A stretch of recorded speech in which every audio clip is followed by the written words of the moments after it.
Welcome to this video. आज हम बात करने वाले हैं कि हमें पब्लिक स्पीकिंग क्यों सीखनी चाहिए। अगर आपके पास एक सॉलिड रीज़न है कि आपको ये क्यों सीखना है तो बहुत ही बढ़िया। और अगर आप ये सोच रहे हैं कि मेरे पास वो सॉलिड रीज़न ही नहीं है कि मैं पब्लिक स्पीकिंग को सीखूं और मैं इसका एक स्टूडेंट बनूं, तो ये वीडियो आपके लिए है। जो सबसे बड़ा रीज़न ये है कि आपको पब्लिक स्पीकिंग का स्टूडेंट बनने के लिए या इस चीज़ को मास्टर करने के लिए वो ये है कि हम लोग हमेशा कोशिश करते हैं कि अपनी इमेज को बेटर बनाने की। ठीक है। जैसे कि आप लोग जानते हैं, हम एक सामाजिक प्राणी हैं, हम एक सोसाइटी में रहते हैं, हम लोगों से घिरे हुए हैं, तो हम हमेशा कोशिश करते हैं कि अपनी इमेज को मेंटेन करने की।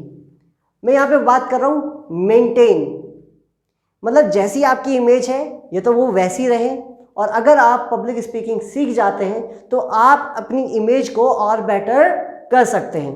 देखिए, सबसे ज़्यादा डर किस चीज़ से लगता है आपको स्टेज पे बोलते टाइम? कि लोग आपके बारे में क्या सोचते हैं, आपकी इमेज के बारे में आप ज़्यादा सोचते हैं कि अगर मैंने अच्छा बोला तो लोग मेरी तारीफ़ करेंगे, मेरी इमेज बेटर हो जाएगी लोगों के सामने, और अगर मैंने बहुत बेकार परफॉर्म किया तो मेरी इमेज डाउन हो जाएगी लोगों की नज़रों में।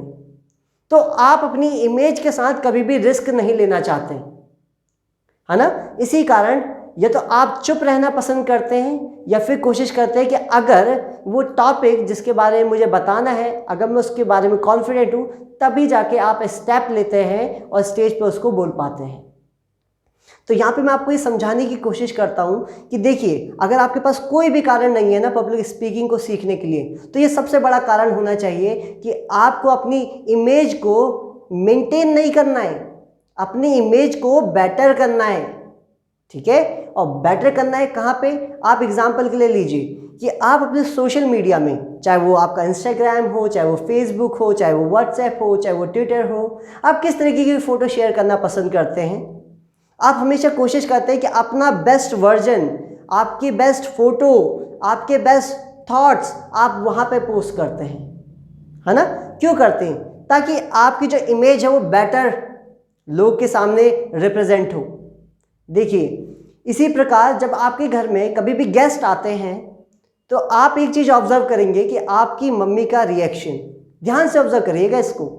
जैसे ही जो आपके गेस्ट है वो एंटर करते हैं, सबसे पहली चीज़ आपकी मॉम का बिहेवियर किस तरीके से चेंज होता है। वो मेहमानों के साथ जिस तरीके से वो बात करती है और जिस तरीके से वो बात अपनी फैमिली मेम्बर के साथ करती है, वो कंप्लीटली चेंज हो जाता है। आपका भी चेंज हो जाता है, आपके फादर का भी चेंज हो जाता है, आपकी मदर का भी चेंज हो जाता है। आपकी मदर आपको एडवाइस करती है, जाइए और मेहमानों के पैर छू के आइए। अच्छा, इसके पीछे का क्या रीज़न है? इसके पीछे का सिर्फ एक ही रीज़न है कि अगर आप अपने मेहमानों के पैर टच करोगे तो आपकी फैमिली के संस्कार वहाँ पे रिप्रेजेंट होंगे और आपकी फैमिली की इमेज बेटर होगी लोगों के सामने। ठीक है। तो इसलिए ये सबसे बड़ा कारण बन जाता है कि आपको पब्लिक स्पीकर का स्टूडेंट बनने के लिए और इसको मास्टर करने के लिए और इस पर काम करने के लिए। ठीक है। करिए, इसमें मेहनत करिए। और ये सबसे बड़ा रीज़न है जिसके कारण मैंने पब्लिक स्पीकिंग सीखी। जैसे कि मैंने अपनी स्टोरी में बताया था कि जब मैं स्टेज पे था, मेरा कॉन्फिडेंस बहुत ज़्यादा कम था, मेरी जो सेल्फ इस्टीम थी वो बहुत ज़्यादा डाउन थी, मैं बहुत ज़्यादा नर्वस फील कर रहा था। क्यों?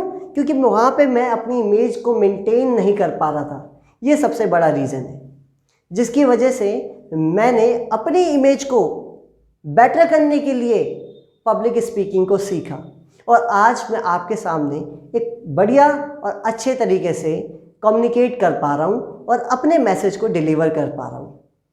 आई होप आपने मेरे इस वीडियो से काफ़ी कुछ सीखा होगा और आपके पास अब एक क्लियरिटी है कि आप पब्लिक स्पीकिंग क्यों आपको सीखना ज़रूरी है।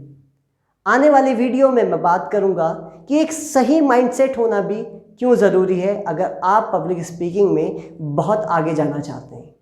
तब तक के लिए signing off. Thank you so much.